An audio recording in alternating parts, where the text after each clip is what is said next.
Selamat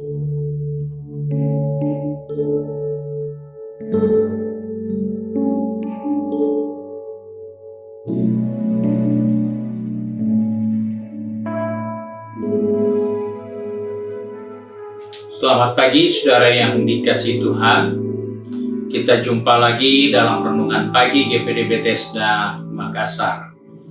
Baik, pagi ini saya akan baca dari buku Yesaya pasal 35 ayat 3 dan ayat 4. Begini bunyi firman Tuhan. Kuatkanlah tangan yang lemah lesu dan teguhkanlah lutut yang goyah.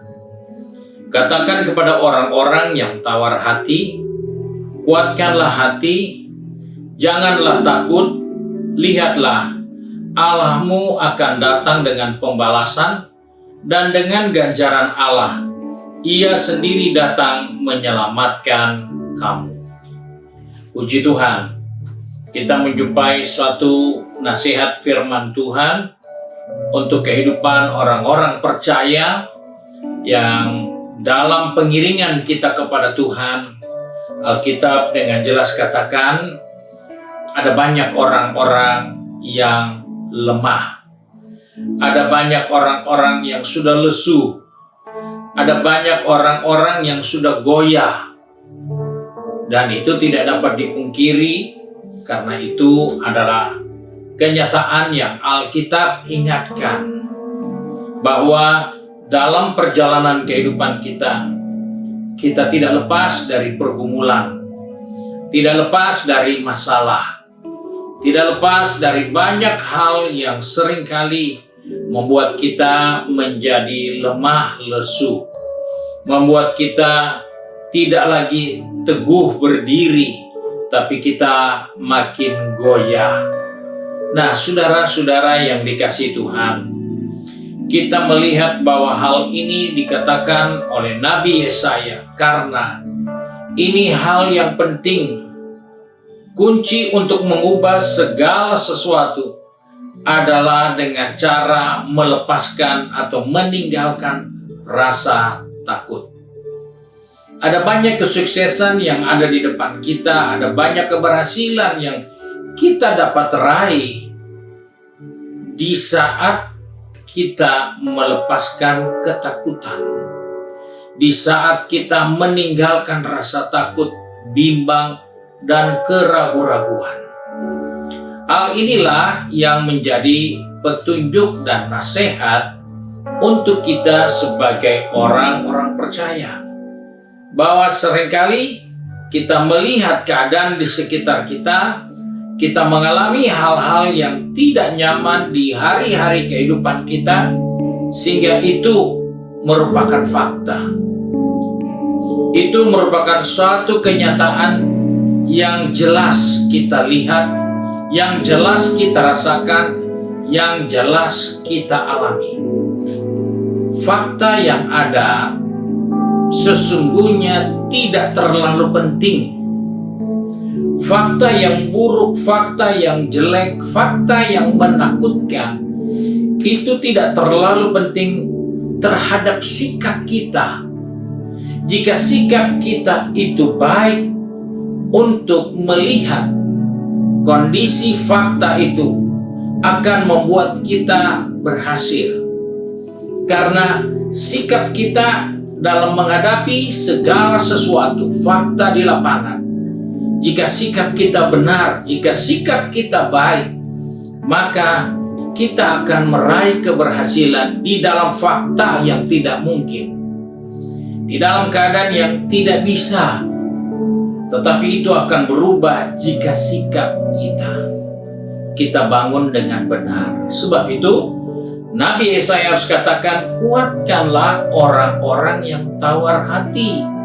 Kuatkanlah hati, janganlah takut, lihatlah Allah akan datang dengan pembalasan, dengan ganjaran.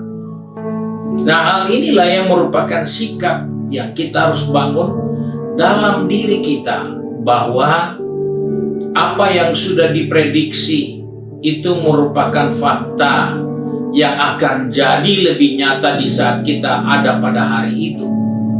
Tapi itu tidak menjadi begitu penting jika kita punya sikap menghadapi fakta itu.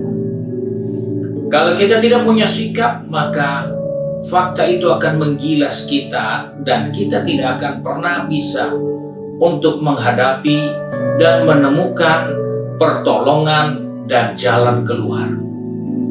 Sebab itu, Rasul Paulus pun ingatkan bahwa dalam perjalanan hidup ini, tubuh manusia ini, fisik kita akan makin merosot, akan makin mengalami keterbatasan, keterpurukan.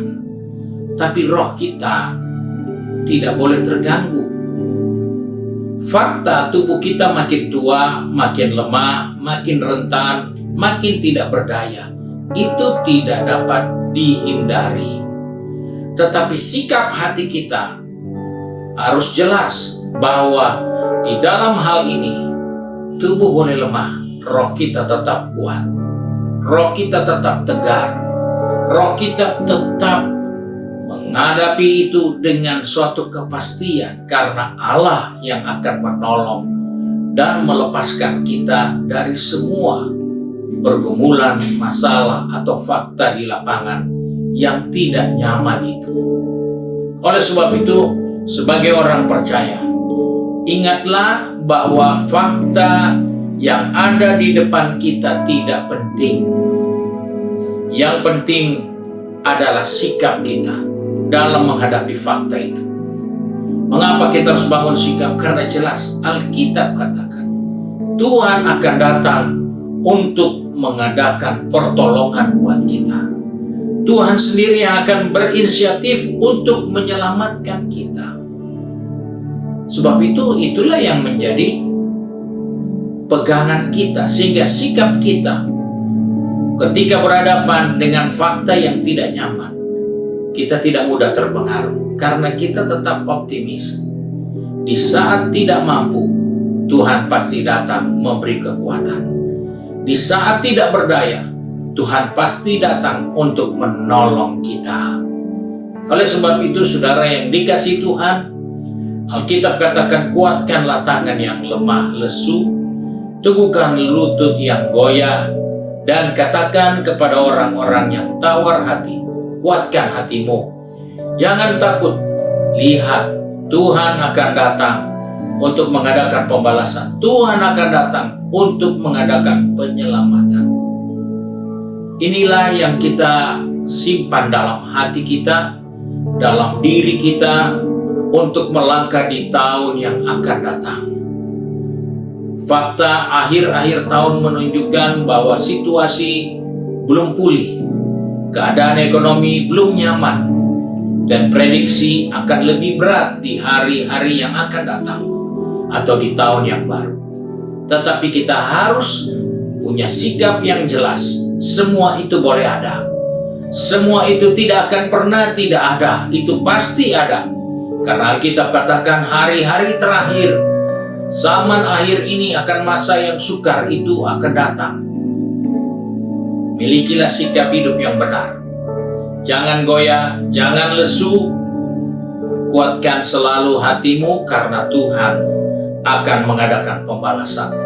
Tuhan akan datang untuk menyelamatkan kita. Sebab itu, kita bersyukur bahwa walaupun banyak berita, banyak pemikiran, banyak pendugaan yang muncul tentang hari-hari yang akan datang, bahwa ada situasi yang tidak nyaman, silakan. Karena kita tidak akan pernah merubah fakta. Tetapi kita punya sikap yang menunjukkan bahwa kita percaya kita akan lewati itu semua karena Tuhan akan mengadakan pembalasan. Tuhan akan mengadakan pertolongan buat kita. Kiranya Tuhan menolong kita baik di dalam tugas kita, pekerjaan kita, bisnis kita, studi kita, dalam rumah tangga kita. Ingatkan, jangan lemah, jangan lesu. Teguhkanlah kakimu yang goyah, karena Tuhan akan datang dengan pertolongannya bagi kita. Puji Tuhan, Tuhan Yesus memberkati kita. Dan mari kita satu di dalam doa. Kembali kami datang kepadamu Bapa dengan mengucap syukur, karena kami bersyukur Tuhan itu baik bagi kehidupan kami. Engkau mengajar kepada kami bahwa banyak keadaan yang kita jumpai yang merupakan fakta di lapangan, yang begitu berat, yang begitu menakutkan, yang begitu membuat kami goyah. Tapi kami bersyukur firman Tuhan katakan, jangan kami goyah, kami tetap kuat, karena Tuhan akan datang dengan pertolongan. Tuhan akan datang bagi kami untuk membebaskan kami dari fakta yang tidak nyaman, dari situasi yang tidak menentu ini. Karena itu Tuhan, tolong anak-anak-Mu yang ada di tempat pekerjaan, tempat bisnis, maupun yang sedang studi, atau yang sudah sibuk dengan kegiatan di rumah kami masing-masing. Tuhan, ingatkan kami bahwa fakta itu boleh ada, tapi kami harus bangun sikap positif, sikap yang benar, bahwa Tuhan tidak akan pernah tinggalkan kami. Tuhan tidak akan pernah biarkan kami. Sebab itu kuatkan kami Bapa, pegang tangan kami, atur langkah kaki kami, untuk kami berjalan terus bersama dengan Tuhan yang membentuk sikap hidup kami makin hari makin tegar, makin kuat sampai kami berjumpa Tuhan. Terima kasih Bapa untuk kasih karunia-Mu, sebab itu kami bersyukur dan berdoa di dalam nama Tuhan Yesus Kristus, Juru Selamat kami. Haleluya. Amin. Puji Tuhan, Tuhan Yesus memberkati kita sekalian dan selamat pagi.